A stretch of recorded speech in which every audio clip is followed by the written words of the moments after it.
Alors, si on veut trouver l'aire de la surface d'un cylindre, on peut commencer avec un cercle.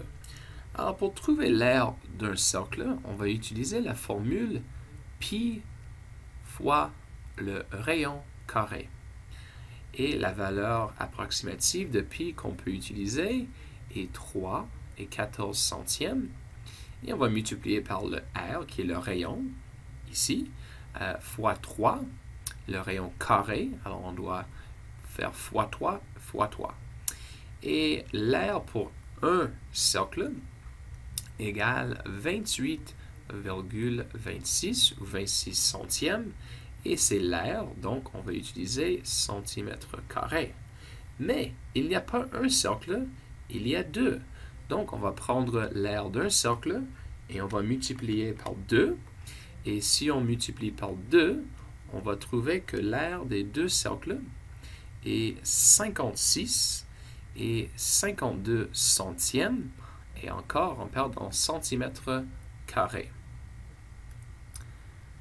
Alors maintenant, pour continuer, on veut calculer l'aire de ce rectangle ici, la face latérale.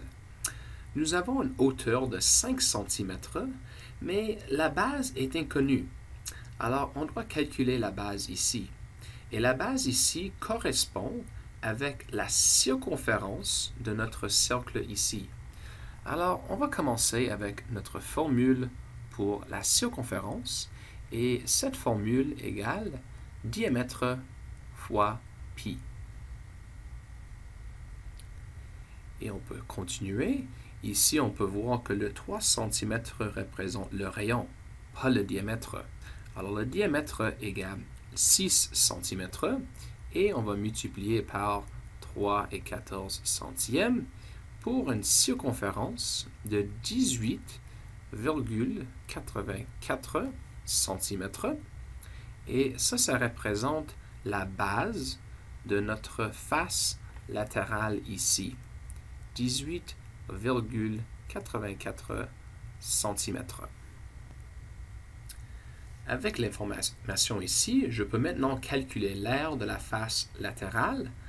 Alors, l'aire de la face latérale, c'est un rectangle. Alors, la formule, c'est simplement base fois hauteur. Et avec cet exemple, la base est égale à 18,84 fois 5.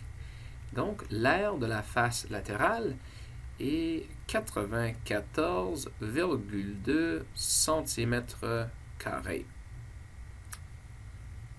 Et finalement, pour calculer l'aire totale, on peut simplement additionner toutes les sections qu'on a déjà calculées, donc 28,26 plus 28,26 plus 94,2 pour un aire total de 150 et 72 centièmes.